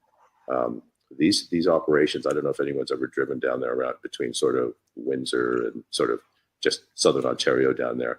But the greenhouses, they're like 30-foot ceilings. And, the facility I toured was 500 meters by 500 meters. Yeah. So it was enormous. They need golf carts to get around. And they're just, I took all these pictures and stuff, and reservoirs are massive and all the rest of it. But, that's where food comes from now, so if you're going to feed the masses, and, it would be great if a lot of people could just get their veggie gardens going and stuff like that and sort of supplement it and augment it and stuff like that. Your products are okay for edibles as well. Yes. Definitely. You mean for food? Food, Ken's products are not only good for food. For gummies, Mary Jane, yes. No, they're also good for your ornamental house plants. Okay, but that's what I mean. Like for your roses and your tulips and your it's plant food. So it's usable for anything, really. Well, okay, so I'll back up. We designed our stuff for cannabis. Put it on your penis and shut up. We designed our shit for cannabis. We designed it for cannabis. If it is beneficial for other products, it will be beneficial for other products, and that's great and stuff like that. It would be. But we approached it like from the beginning. The FloraMax line was cannabis specific. Okay. So yeah. Now, didn't you hear my description earlier, Al? Probably. When I said what FloraMax was, that it's a cannabis specific nutrient line. Yeah. Yes. A full probably range. did. But it was a question that popped into my head. Could you use it? Because you can use Miracle Grow for weed, but I wouldn't recommend it. I wouldn't use it for my vegetables either, though. Okay. Just flowers. So I was going to say that by cannabis specific, I'll also say that so we do a product, Resin XS. That's probably our number one selling product. It's an oil enhancer. It's about 80% organic, and basically the organic in there stimulates oil production, and it specifically does that by stimulating trichome production. Okay, now I cannot think of a plant or a crop other than a cannabis plant where anyone would give a shit about the trichomes. Okay, so you could spend a lot of money on that product and throw it on your tomatoes or your strawberries, and you would have great trichomes, but no one would care. So it wouldn't. So it has no. I mean, I don't know. Could you? I don't know. Has anyone smoked a strawberry plant? I don't know. But I bet Darcy has. No, I haven't. I wonder if it would do anything for hops. Yeah, it would. Last year I used it, Marcel, and I had a lot more lilupulin acid. You ran Resin XS on your hops? I ran all my fucking plants in my backyard. Got what my weed plants got. Darcy's squishing. You can tell. I mean, I've done the same thing for years with my tomatoes and my peppers and everything like that. I go out and I feed the cannabis plants, and I'll mix up another batch of the same solution, usually at the same strength, and then feed my tomatoes and everything else. And I'll very likely be doing that with FloraMax this year. Did you already squish their Darcy? Yeah, I got one squish done. Well, show us the squish while you're squishing while Marcel's talking. I grow all of my plants in pots. So even my tomatoes and things like that each get their own individual pot. That way I can control what they're getting for nutrients and water and things. Look, you could probably, if you're doing vegetables with our line, because it is, it can be you could probably back off on the concentrations, because the demands won't be as high with other crops, like in terms of the what you sort of flower production. Like I say, I do testing. If they die, they die. Not my cannabis plants. I don't let them die. Yeah. No, I'm happy with the line, but I'll be happier when I see the rest of the products, Darcy. By the way, Marcel. Yeah. I'll be nice. I got a liter of silica. I'll share it with you. Okay. Oh, look at that. So actually, Marcel, just something while we were chatting here, because you showed us a picture of your grow there with the living soils in autopots, right? Yep. Okay. Normally all the autopot would be fours, and that's because we had that conversation when you were down. My autopot, I only run water. Normally, if I'm feeding cannabis plants, I top feed. Okay. Only because I don't have the time to unclog lines. Right. And System maintenance. Yeah. So that's exactly what I was going to say. So Marcel, I'm not sure if you're using or heard of the system maintenance product that we make. I have it. Okay. So look, it's actually this is something, if on the topic of organic growing. So one of the problems of organic growing would be, I would say, disease management or, pest management. So probably, and for a lot of growers, a big issue who are running any kind of hydroponics will be root rot. Now those fungal, Pythium and Fusarium are actually the two fungal spores that occur naturally. They're just always present. But when conditions are right and when they sort of hit a concentration level, it'll result in a fungal infection. And what to a grower, that looks like brown roots, slimy brown roots. I'm not sure if anyone sort of had some familiarity with that. But So at that stage, most growers are thinking, I'm going to lose my room, or this is not going well. And they will hit it with a harsher kind of product, like a hypochlorous acid. So now there's a couple of products on the market, like UC Roots is very popular, and that actually it actually works. But people have to realize that once it kills the infection, that your soils and all the rest of that stuff. So Marcel, in your case, you're running the autopods with living soil. If you run UC Roots in there, that soil is no longer going to be living. Right. So we make a product called System Maintenance, and it is absolutely unique. It is 100% organic itself. Okay. But actually what it does is it prevents Pythium and Fusarium. So it won't cure it, but you run it as a maintenance dose all the time. But the best thing about it is it actually is 100% compatible with all organic kind of growing products. So mycorrhiza, beneficial bacteria, anything like that. So basically what it does is it targets bacteria of a certain size, because the bad ones are all a certain size. And basically it leaves the other ones alone. So it actually lets an organic grower be organic. We've had actually a lot of interest in that product because of that, because people are trying to find ways to be more organic with their growing. And so the thing is, if you use that, so for us, it's a preventative. So when you use it, you don't get these problems, but it won't cure the problems. Once you got the problem, you have to go to something harsher.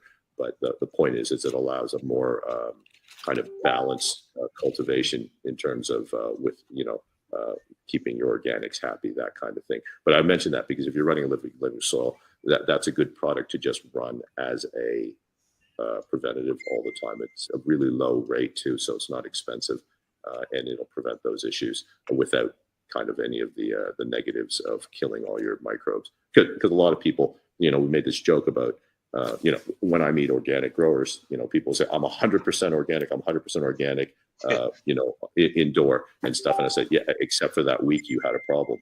When you had that, that week you had a problem, you're like, and you're about to lose a room in late bloom, you kind of hit it with some stuff. You weren't really organic that week. But then afterwards, they'll have to re-inoculate the soil. They'll have to, sort of try to get the microbial levels back up again to where it was.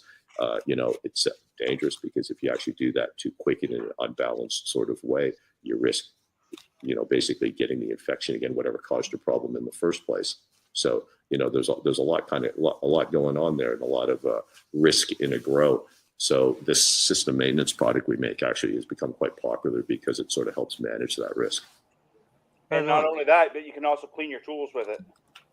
It says right on the back of the bottle, you can clean your tools with it. I've been using it in my autopop because, like I say, I don't like clogged lines. And being my mother plants, I definitely don't want one of them starving for water. But I didn't realize that it was 100% organic, and I didn't realize I could clean my tools. But I don't know, isopropyl alcohol cleans my tools. Yeah. So, but anyway, that's just on the topic of organic. But we needed to develop that product because so many of our products are organic or highly organic. So the salt, the mineral based piece. There's a lot of companies out there. Doing the mineral, and ourselves included, but that technology has been quite fully explored. So the thing is, the differences in mineral-based lines. Look, you have to deliver to a plant the macronutrients and the micronutrients at various stages of growth. whether you do that over 12 bottles or whether you do that over 2 bottles. Mary Jane, you mentioned you used a 1 part. Okay. So the thing is, wherever however you deliver it, you can sort of spread it out and all the rest of it. And that becomes a marketing and a money game for a lot of manufacturers and stuff. Okay. Quick question. Isopropyl alcohol, inorganic or organic? Well, By it's definition. it's classified by definition of Health Canada as an organic solvent. Because it's carbon based. Because it's a carbon based. That's why I kind of poo poo and don't get. I know it again. You're talking for the health of the plant, different story. But when the people get in this whole world of organic, it's technically carbon. Yeah, really what organic really is. Yeah. So. But I think Ken really said what people really think it's the word naturally sourced. I think it's probably what most people are thinking. Right. Yeah. I mean, most people have no idea what the definition of organic is, so they kind of But I think the mind. theme most people think it's like a natural sourced product. Right. All they realize is that organic just means it costs more in the grocery store. Yeah. And it doesn't, and it may not look as nice as the other ones. Yeah, no, guys, I just had to make a joke because again. I know. Yeah, look, something that people find interesting. You're upsetting the guest. No, I know, like not at all. I think it's educational for people, just because some people make poo-poo products for the wrong reasons, and even Ken's, like he said, they are sort of a biosynthetic organic as well, right? And he's got combination products. I would never don't shit on him because it's not pure fish shit. Yeah. So here's the thing, right? With organic, the other thing too is a lot of consumers will go to the label and they'll look for some form of organic certification. Okay. Now this is where I can actually get a little bit bitchy and just sort of say this organic certification stuff is the biggest cash grab load of horseshit ever. Okay. So as a manufacturer, we actually have over the years manufactured for a number of our competitors. Okay, we've been a contract manufacturer. So FloraMax is our line.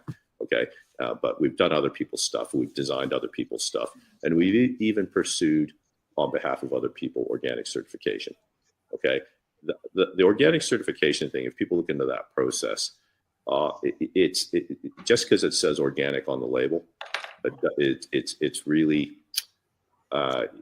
So one of the rules here in Australia is that it's Canadian beef doesn't mean it's 100%. That's the name of the company, 100% Canadian beef. Yeah. So, but I was going to say that here in Australia, the organic certification, you can have a product certified organic if there is no naturally occurring element that performs the same function. Okay. Huh. So think about that. That means that you can nothing. There is no organic substitute for I don't know, like maybe magnesium sulfate or something like that. Like whatever it is. So if there's no naturally occurring or organic kind of product that does what you need, you can get your product. So you can say, well, there is no substitute where I can put in for what my product does. So that means, and you can get your product organically certified. There are products that we have organically certified that are. But you have to get certified in each country that you want to sell in, though, don't you? Yeah. So this is the thing. People ask us, why aren't we in North America? In Canada, is it the OMRI listing? OMRI? Is that the listing that or EcoCert? Yeah. Okay. So each one of these, so we do a little exercise. I think for us to do a product in every market we sell would cost around $250,000 per product US to get organically certified in every market we sell. Okay. That's to get a label. Now, here's the thing with the organic certification. There's also no enforcement. Okay, so the thing is, it's like, the thing with the certificate, people haven't actually tested the product. You submit your data on these products, and then you basically pay your money, and then you get your certification. And that's it. So and no one's going and checking products on shelves. Like none of these certified certifying bodies have any form of enforcement. So the thing is, you sort of think and just go, well, as a company, am I really going to invest in this, or am I just going to do what I do? So the thing is, we know, like, our system maintenance, our Organobite are 100% organic.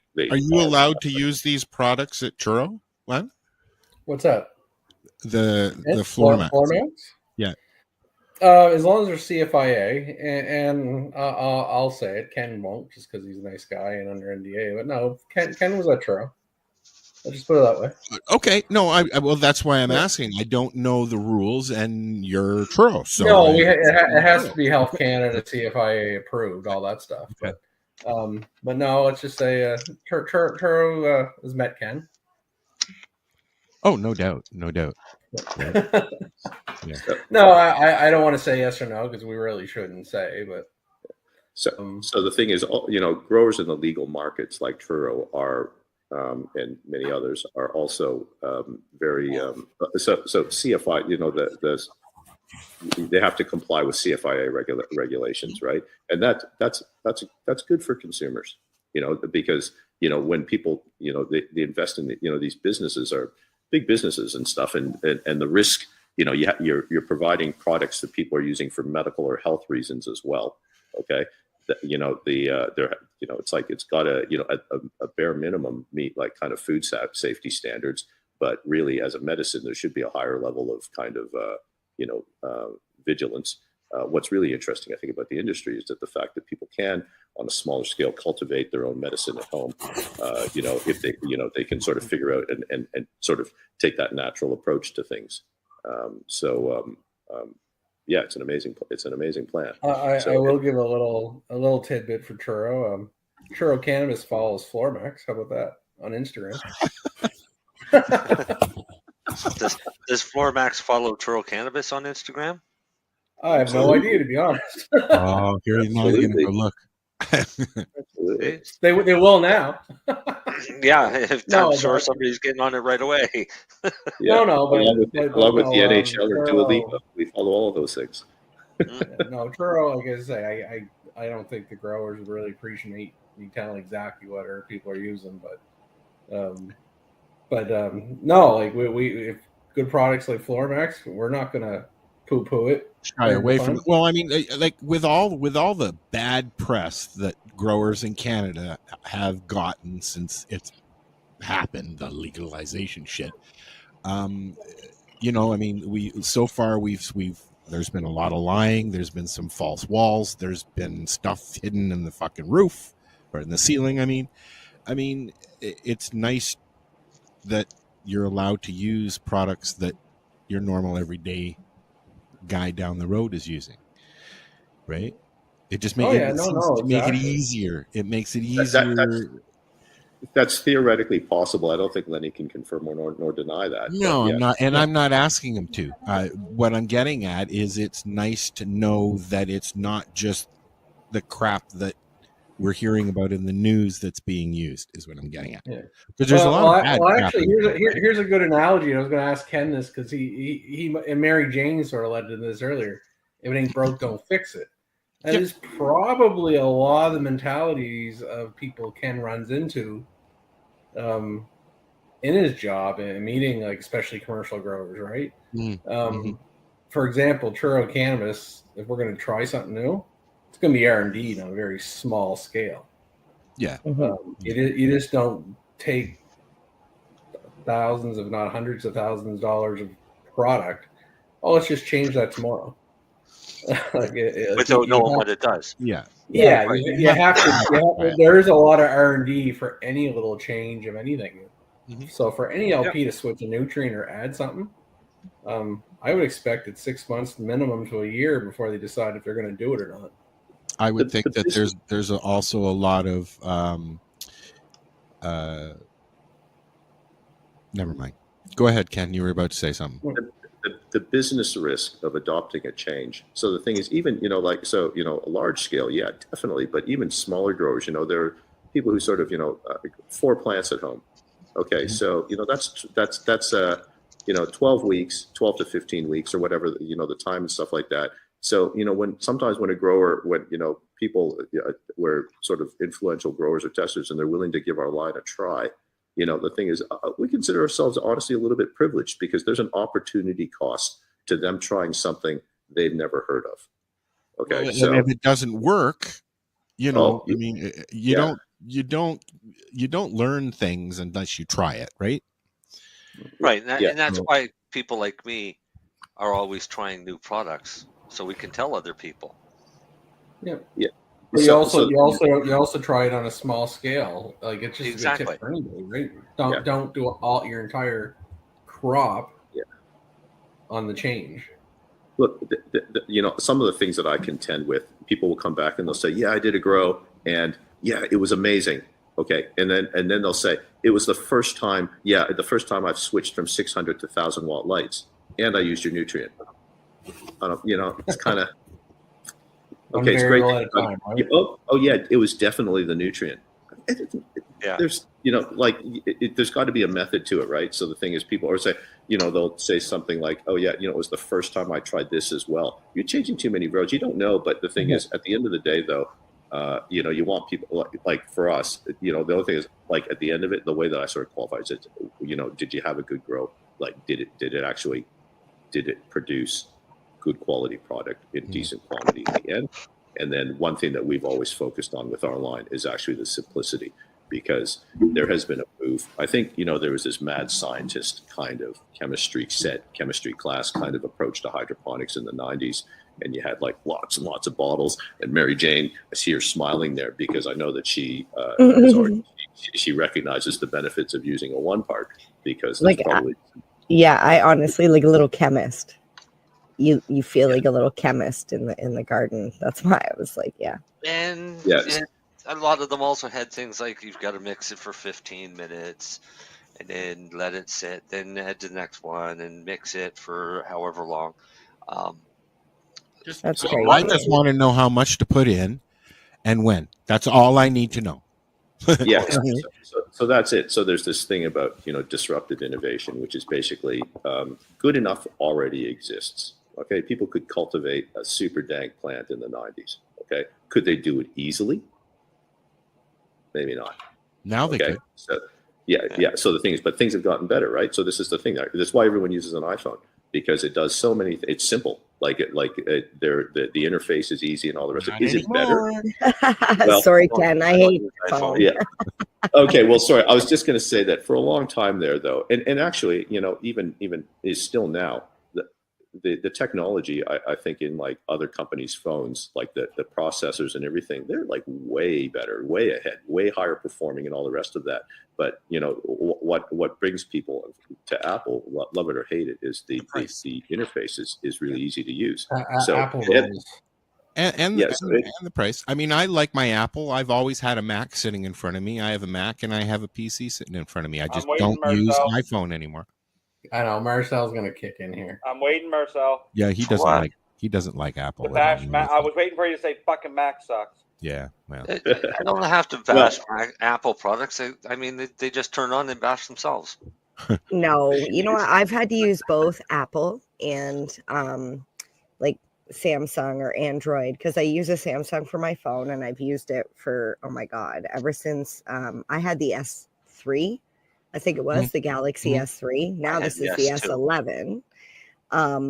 So I've been like Galaxy my whole life, and I've tried to switch to an iPhone because my phone broke, and my sister gave me her old iPhone, and I couldn't figure out how to use it. A lot of people have that issue, especially with the Mac itself. It's so user friendly. It's so user friendly that a lot of people that don't know Mac can't. Yeah, it's taken me a little while, because even just from Windows, just closing down a box, when you look to close down a box you go to the top right-hand corner, but on a Mac, you have to go to the top left-hand corner. Now here's the thing, and it is simple. It's colored. It's red, yellow, green. Like, it's easy. You can do the same thing with both Mac and PC. You can set up your desktop so that it looks like what you expect it to look like, i.e. if you want to make it look like a PC but still be a Mac, you just change the theme. You can do things like that, and it helps. I just people. figured out how to use it. I'm not Well, going to there you go. change it. I mean, I have my mom's MacBook, AirBook, that I use all the time, sitting in front of me, and I love it because it's got it's really good for music stuff. It's got GarageBand and all that kind of stuff. Oh, I love iMovie. I absolutely. I've been love trying to iMovie. learn iMovie because I want to try and do some new videos for this thing. Yeah, okay, this all sucks. Yeah, that's what we use for our Instead of the editing. tech talk, sorry, I maybe There's no I in Marcel. Yeah. I Marcel. But there is in bullshit. Yeah. Anyways, yes, sorry. I was going ahead. to say maybe the Apple thing is actually a bad example of disruptive innovation. I thought of a better one. It disrupted It the was, whole it was though when conversation. it came out. It was the innovator. Yeah, well, so Nintendo versus PlayStation. Nintendo Wii. So the Wii's. Yeah, I like the Wii. Yeah. The white controller. It's only got 4 buttons on it. Yep. The graphics suck. The And it music works. sucks. The games suck. Okay, but why did Nintendo Wii outsell PlayStations? Because people every like to year? get tennis elbow. Because it was different. Well, what happens is with a PlayStation with like 15 buttons and complex games, is the music better? Yes. Gameplay better? Everything's better.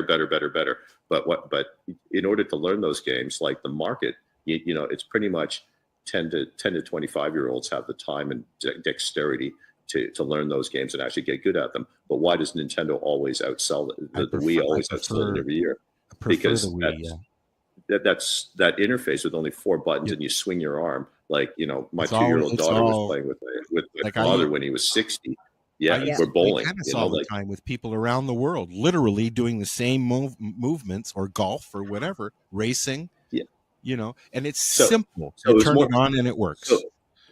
So it was more accessible, right? So that's that whole thing with disruptive. So actually, that was actually one of our kind of design directions with FloraMax was the line had to be disruptive because we're trying to. So there are things like pH. A lot of pH is critical to cultivation. A lot of growers don't want to know about it. A lot of people don't own a pH meter. The ones that do, only half of them actually use it, and then only half of them actually even calibrate their pens once in a while. That kind of thing. So, but knowing how critical pH is, with FloraMax, we actually built in pH control into the line. So actually, it is actually possible for someone to grow without ever having to manage pH. Darcy, you may actually have some insight there.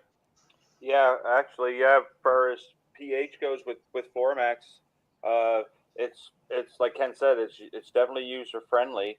I mix my water because my water comes out of my tap in the wintertime, it comes out at between 7.8 and 8.1 with a pH. So if you were to feed that to your plants, you're going to get lockouts like crazy. Deficiencies, yellow leaves. Like crazy. Yeah. So the good thing with that FloraMax is when you pour it in, it'll lower that water right down to anywhere between. I've seen it as low as 5.8, and I've seen it as high as 6.3, 6.4. So that's perfect. So from a plant biology standpoint, the key number is 6.5. Okay, so anything above 6.5, iron is the first thing to start locking out there. So we typically see iron deficiencies where plants are fed water or root zone pH is higher than 6.5. Okay, so that's actually, with what Darcy's describing is in our base nutrient, we put in a pH buffering technology. It's actually a water conditioning technology that will drop the pH. So the benefit, Mary Jane, for someone like yourself is that I don't know if do you check pH, Mary Jane, when you grow?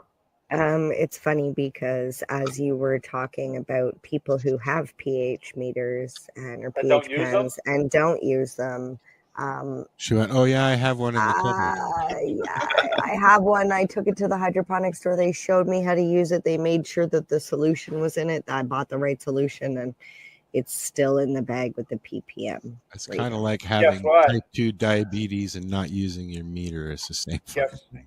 Guess what, MJ? I bet you if you were to go check that, I bet you that there'd be very little water left in that.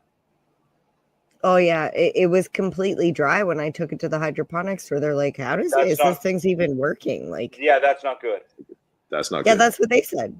But I have extremely good luck, and it's still working. I mean, I think I don't use it. Okay, so we got about 10 minutes left. So we should let Ken tell everybody where they can get a hold of him. And you have stores in Canada? Yeah, where And can US? you get FloraMax? Like if you don't know a guy. Sorry? Can we go? Can we If you go don't know a online? guy, Oh, can you purchase it online? Is there stores set up in Canada? Yeah, selling definitely. products? So the way to check, so we actually launched FloraMax in Canada, I think it would have been maybe August officially last year. So we haven't been quite going a year, but there are a number of shops across the country now carrying us.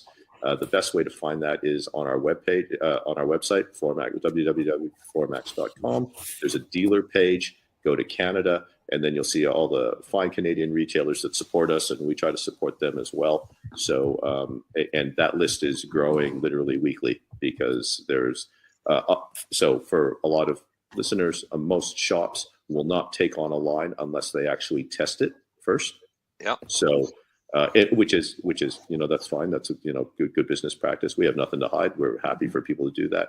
So we've got sort of shops I think in almost every province now that that are carrying us. So that testing process, there's a number of people that sort of started sort of October to December, and then they're just sort of getting things lined up now and stuff. So but there are I know a couple GrowDaddy in Prince Edward Island. They sell online across the country.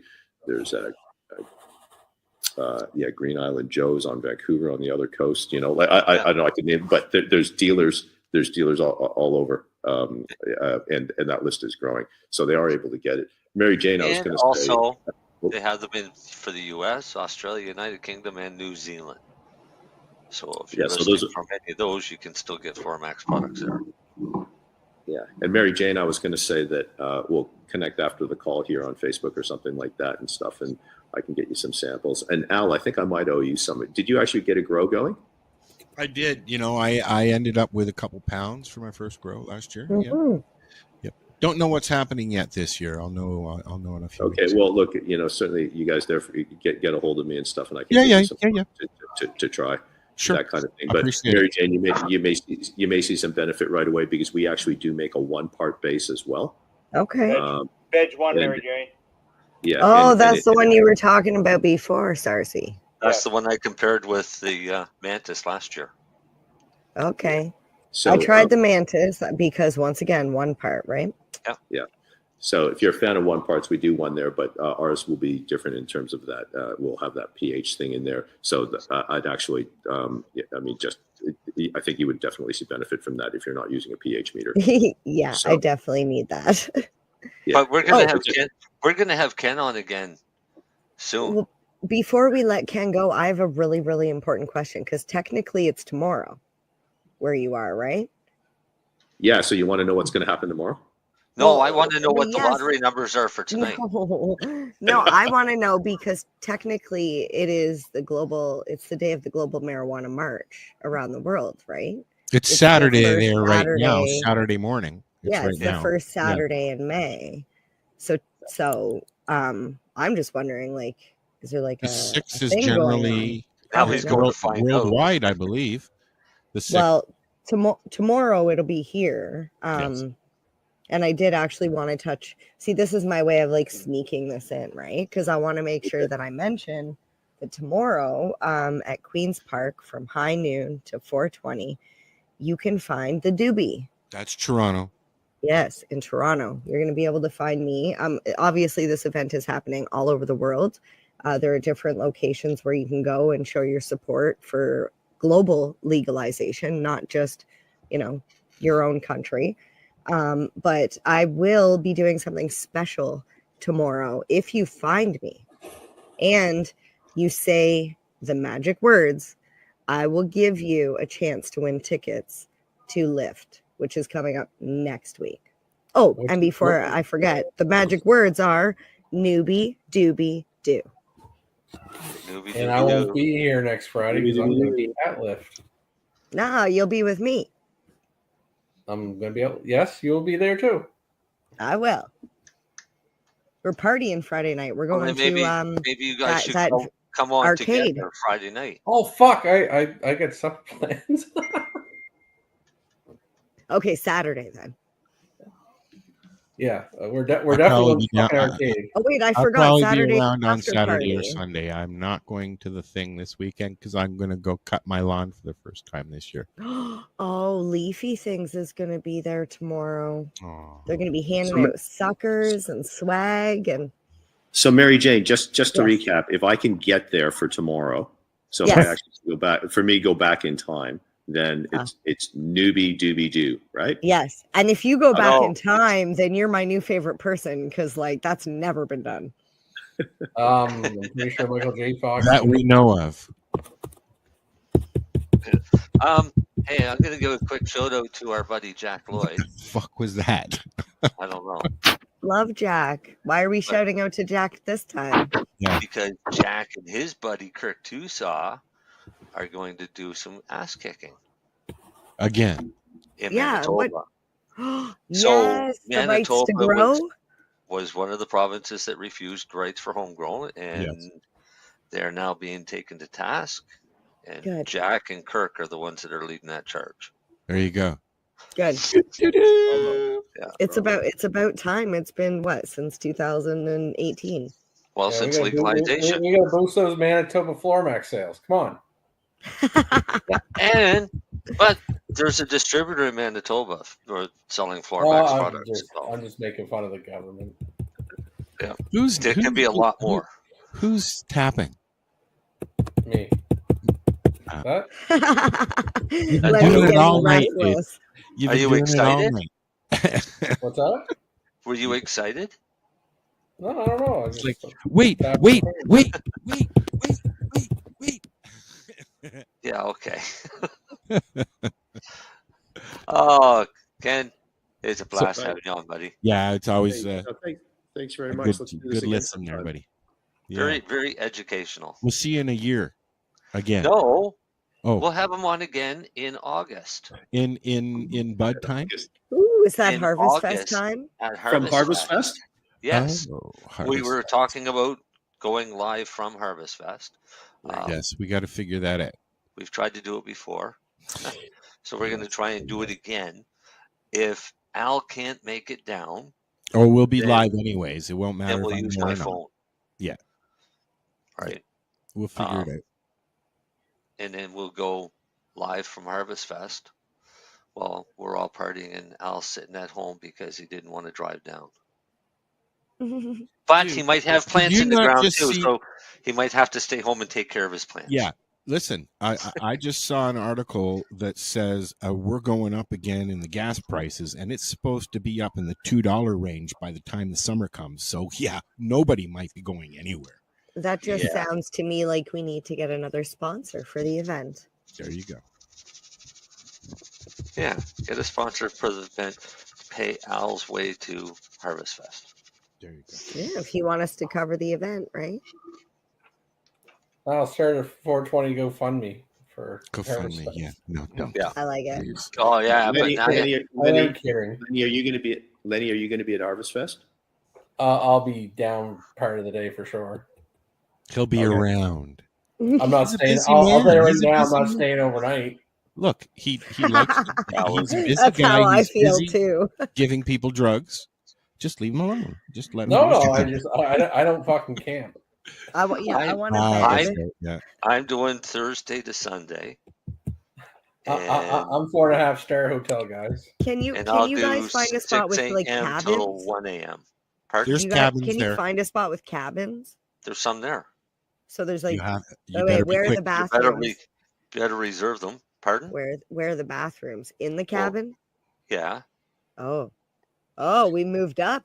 So Well, the cabins are more like motorhomes, trailers, that type of thing that have been redone that's over okay. with permanent You say decks. cabin, I think like wood with like No. bunk beds. No, these are trailers and things with it's decks a built trailer onto them. park, is what it is. A campground. Okay, okay. Yeah. It's an actual Not like- it's campground. not I guess like I where we better were- send Debbie a message. It's not like where we were There's- last time, Mary Jane, where it was in the bush. I mean, it's in the bush. That but was literally just a field, and you're like, "Here's your Yeah. spot." Yeah. No, I this couldn't one stay is there. It was so hot. I needed a fan. but it has washrooms, it has showers. Okay, cool. Nice. So it has everything. And it'll have So, Ken that we're we're hoping. gonna let Ken go because it's like really early, and then It's now he 11. needs breakfast. He Oh, needs look how breakfast now. beautiful it is. Yeah. Go enjoy your day, I'm gonna Ken. leave it's you 9 guys. o'clock I'm in the gonna leave morning. you guys. I'm gonna Oh, leave it's you guys a 11 over view. there now. Isn't Go, it? look go at the for, beach. go for a swim, Ken. Saturday Go on. morning. That's what Saturday morning looks like. So Strip it down Anyway. and go, buddy. Come on. Enjoy tomorrow. Yeah. Nice winter there, Ken. Yeah. And Yes. we will be back. I'm looking for my stuff here that I gotta do. We didn't do the second segment though, Darcy. It's all your fault because Darcy didn't do his gross segment. But it was That's one all big right. gross You'll segment. You'll have to It do was an a extra gross long segment. one next It was week a long one. because I'm gonna start tapping out. we won't be here. I'm gonna do both. And hey Len, hey Lenny. Yeah. Hey, this is Cheech. This is Chong. And you're listening to Lifestyle. Are you looking for non-stop, continuous cannabis and psychedelic programming? If you are, then turn your browsers to 420radio.ca or paceradio.net, where you will find the 420 Pace ReRolled Saturday. Everything gets started at 8 a.m. Eastern Saturday morning. Hi, I'm Timmy. And I'm Mary Jane. He's the newbie. She's the doobie, and this is the show where we tote cannabis. Talk. From both sides. Is that even possible?